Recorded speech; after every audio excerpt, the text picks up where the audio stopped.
L'abdominoplastie est la chirurgie permettant de corriger la bouée abdominale. En fait, c'est une chirurgie qui va permettre la résection de toute la partie entre le nombril et le pubis au travers d'une longue cicatrice, mais qui permettra de retirer la peau et la graisse sur toute son épaisseur au niveau de cette région de la paroi abdominale. Par le biais de cette chirurgie, on va aussi pouvoir corriger une faiblesse de toute la paroi antérieure du ventre, de resserrer les muscles grands droits, qui sont donc les muscles abdominaux, qui peuvent justement présenter une faiblesse ou s'écarter à la suite d'une grossesse ou à la suite d'une prise de poids. On va vraiment pouvoir corriger et fortifier la paroi abdominale au travers de cette chirurgie également. La technique chirurgicale après résection de ce tissu adipeux va en fait se faire sous tension, c'est-à-dire qu'on va venir décoller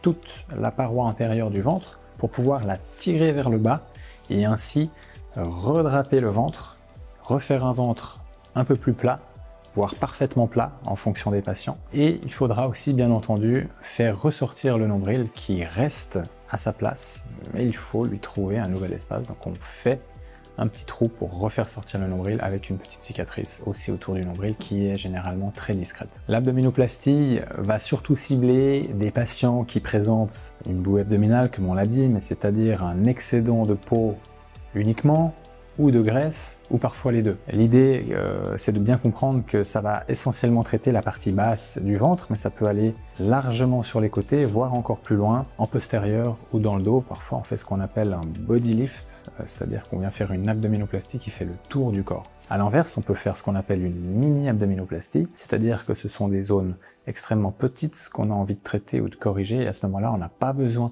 de faire tout un décollement. On n'a pas besoin de toucher au nombril et de faire une cicatrice au niveau du nombril.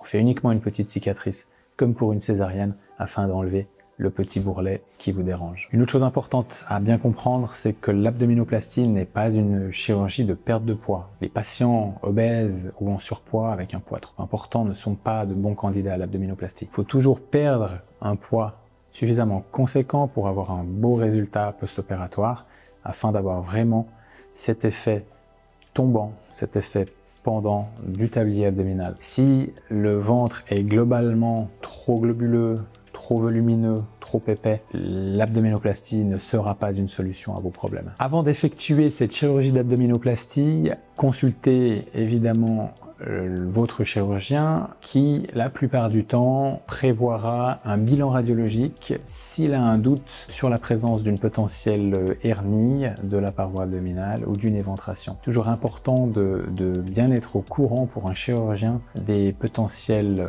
pathologies ou des potentielles faiblesses qu'on peut avoir au niveau du ventre avant d'opérer. Cette chirurgie se pratique toujours sous anesthésie générale, en tout cas pour l'abdominoplastie vraie. Évidemment, pour la mini-abdominoplastie, on peut se contenter d'une anesthésie locale ou d'une sédation, mais pour une vraie abdominoplastie, où l'on désire aussi corriger le diastasis, c'est-à-dire l'écart des muscles, il faut la faire sous anesthésie générale. C'est une chirurgie qui dure entre 2 et 3 heures et je recommande la plupart du temps de rester en clinique au minimum une nuit et dans l'idéal 3 à 4 nuits. Le temps que vous ayez récupéré de cette chirurgie, que vous vous sentiez suffisamment fort pour rentrer à la maison et qu'on ait pu vous enlever les drains qui permettent d'évacuer les liquides et le sang. Il est souvent recommandé de combiner la chirurgie d'abdominoplastie à une liposuction car elle va vraiment permettre de toucher des zones qu'on n'arrivera pas forcément à traiter avec une abdominoplastie et en général on